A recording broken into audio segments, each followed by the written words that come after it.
Oh, that's my screen, actually. I thought there was something behind me on a wall. So, I don't think my hair is working with me. All right, so I'm about to go into a recording session, and I am going over whether or not elements that are in some of my music articles have a factor or another. And then we had a faculty meeting to discuss things about, I want to say, like interconnectedness with insight in terms of kind of like your response to how you deal with the world, but it was more intimate in terms of being able to discuss just general topics within the realm of the conversation with other people that are licensed professionals in those fields that were real specific to the needs of those communities. And then I told Starbucks that they would be really proud of me, even though I broke instant coffee and it wasn't their coffee, because I always normally get their matcha green tea frappuccino. That they would still be proud of me because I broke a bottle of instant coffee so that I was covered in coffee. So, like I'm promoting coffee, not that I'm, whatever with Starbucks. And I think my roster said the repetitive live trials of cognitive intervention through music therapy for myself is at like 538, which means that that's how many times I have physically published something that I've written, produced, or recorded, or whatever. And I'm just basically going through cleaning all of that up. My original format was written this way when I was like 10 years old.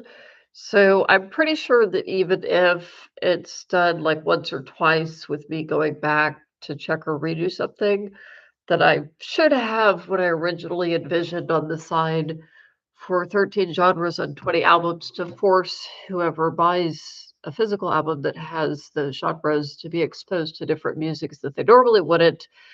And I don't want to say it's a diversification the way that you do in a monetary sense, or like everyone's fighting over DEI being a thing.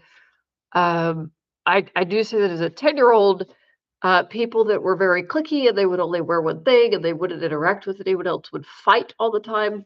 And so my motivation as a 10-year-old was that so that they didn't do that, and I would talk to everyone for the majority of the reasoning during that period of time in my life, also learning music stuff on the side, is that, you would basically have to learn other things outside of your comfort zone.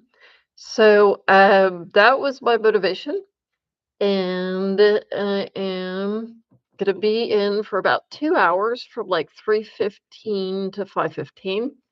I don't actually know if I have enough material that I'm gonna be doing that. I was going to attempt to do something in a language that I normally don't sing or speak, and I wrote part of it, but I don't really have a hard translation, so I'll probably just sing it in English and maybe at a later time, if it has any merit, I will attempt to do that because one of the language schools that wanted, like, opera stuff, which I don't do public performance anyways anymore, but I was trained in opera at a younger age, is that, they want you to come hang out for a couple of weeks only to do that because there are language schools specifically to do opera, which means that you have to first get accepted, and you have to get accepted by giving them probably a recent, not old recording of you as a tween, pre-puberty, that they probably want something more relevant and that it is not an option that you cannot publicly perform because that's probably the point of it being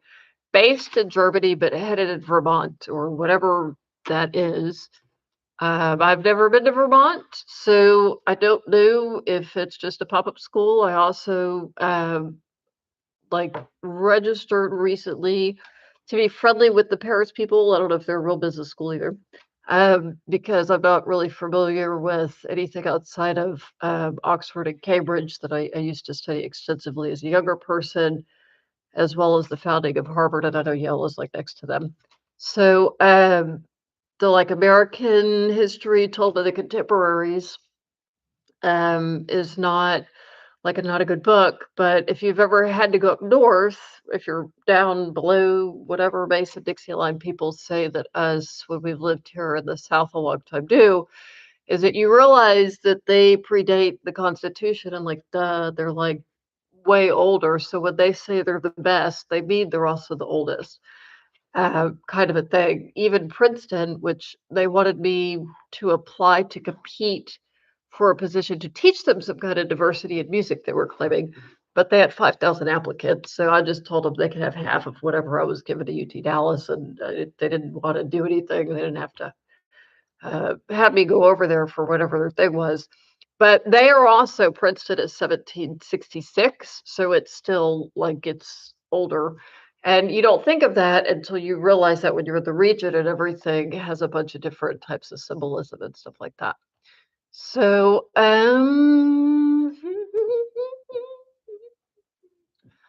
am making coffee with my pasta water, which probably sounds really bad.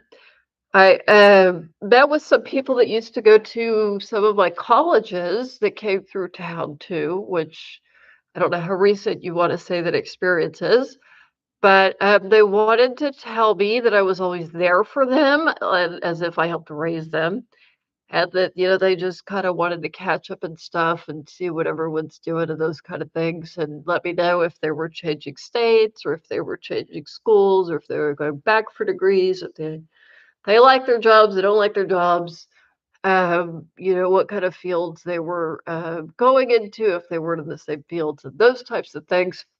And then I did have some because I went to a couple different high schools, even though that wasn't, all for me. I got into dual credit as a young age for college, is that, I think some of my more party goer-ish that have, um I don't know because I didn't party all the time with them, I guess you would say, and some of the stuff maybe they do that I wasn't open to back in high school, but, they wanted me to identify whether or not I remembered, like, specific classmates, and so I could say with absolute certainty that, I wouldn't know that for William Tower to Taft in San Antonio, and that's because, I mean, I talked to everyone in the school, before with that incident that I moved schools. So I never kept like those kind of records and that kind of a thing. And Saturday O'Connor I wasn't there very long. And then Bridgeway at Dallas, I mean, that was a really small school. So I think it's fair to say that I don't know that you wouldn't know someone because it was like a private setting, supposedly. And they look like a magnet school now, so they look like they're STEM oriented and stuff like that. They're no longer meeting in the old buildings that they used to. And then, at the University of Incarnate Word, which I did not do with their AdCap business program, I didn't have much music stuff. We did presentations over specific companies and we learned business things up until some of those points. So, I mean, I still got, transcripts from that as a 19-year-old to do MBA stuff. And then, so my other affiliates are mainly in the University of Texas system, which my dad never allowed. So I used to lie to him before he died. And I said, I'm not at a public school. I'm still at Southern Methodist University. Shh, don't tell it. Like, I was like, I would like run into a building. I would say, no, I'm over here with mom. I'm not in a public school. And he would believe me. I was telling he came and it was like, hey, so what are you doing in public? But, that was kind of his attitude, and so I tried to work around it. And then, because I also worked with him, on the side sometimes with whatever I was doing, in a numbers way because he was a statistician. And, but I just didn't go, like, on some of the civilian stuff that I really didn't know when he changed on, like, the military side, when he wasn't at the University of Texas Health Science Center in San Antonio for their dental school. I mean, I was there for that. But, anyway, so I'm skipping through that.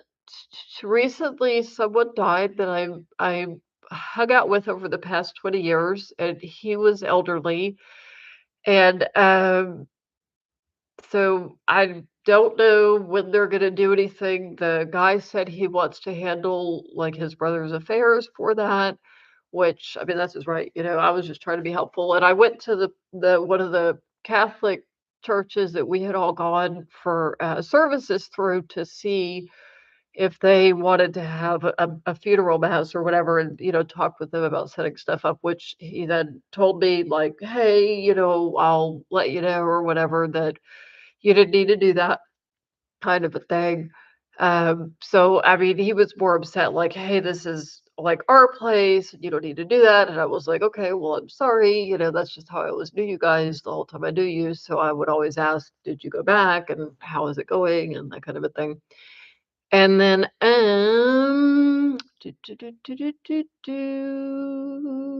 I brought some of my older notes with the musical application to do that, which I brought up in the meeting today. Well, I didn't bring up, like, what I put on the Doximity originally as, like, a side specialty, but, I mean, I went through the psychology behind, like, addressing whatever it was, that's kinda related, I guess you would say, to that. And so I'm looking at, like, my old notes, and I actually don't know how old they are, but it's mainly for, like, MRI, PET, CT, and then it says, like, where stuff is related, basically, like, on the brain and that kind of a thing. And, some of it, it also has, like, musical lyrics that I didn't know that were, like, sitting there, and I'm looking at them to see whether or not, like, post-pandemic, because I thought there was a pandemic, um, that if whether or not they're appropriate. Because some of the other things I'm going through my YouTube, uh, feeds, and it's telling me, so, like, "Hey, these are either more adultish or adulting or not, like, childhood friendly as much," and I don't, like, actually know. I didn't have a roster with which has language, and I actually don't know on some of it. I was surprised that, like, Chaos Boss, right, which I wrote through mechanical engineering and other papers that has to do with mathematics, that passed, even though there's a lot of innuendos. It wasn't explicit in the terms, like, they didn't consider it cussing. So, and I spent money trying to help someone get their dissertation to get their PhD in basically writing that and dealing with them, that I don't really want to discuss or anything. But I mean, I spent money promoting it, in that context, to encourage them to do that instead of falling back to where they had come from, related to whatever they had used to do in Chicago, which is in Illinois. And then, so I'm trying to go edit that. So I removed, like, a lot of the explicit rap genre stuff, like, Pimpin' in Distress, which I thought was funny, like, in court to write. I removed that, I guess you would say, like, from public view, and it's not related to me thinking rap is on trial. I don't really have an opinion on whether or not rap is supposed to be on trial in terms of what you say versus what you do, because I kind of believe that you have, on one hand, First Amendment, freedom of speech, and on the other hand, it's either you act on what you do and what you say, or you don't. And I recognize that those are two separate things. But I didn't really feel comfortable when it was a joke then, as I do, like, now, that I have to actually go through and say what is appropriate for children to listen to. And so for that, like, I don't even know if that's one of them. I'm sure it is. On some of it, because they told us we could work on a long-term project 25% of the time outside of studying, practicing, helping with medicine, is that I don't actually know, in some, because it's like a one-line lyric, whether or not I use something that was considered explicit, or it would have been, like, affiliated in the wrong way, or interpreted that way because it's obvious to someone in those fields that that's what that actually means. And so that was one of the reasons that I felt, for the time being, as I'm trying to, like, go through this, is that I need to know that, so that I don't know, like, my own lyrics too, and whether or not it's explicit, so that I could also put, like, a sticker thingy on it, which means I also removed all rap from my forced entry of having to be on the genre and trying to change it back to freestyle, and the people were trying to tell me because 'cause they're kinda split on, "Well, you should just freestyle because 'cause you're not really a rapper," versus, "No, like, that turned me on because 'cause you're white and you rapped, and I needed you to do that," which was, like, the Navy guy for one of those songs. And so, I'm gonna leave it at that because I have to go in to record, but, then just so you know, like, that's kinda where that was coming from, and, see you later. Bye.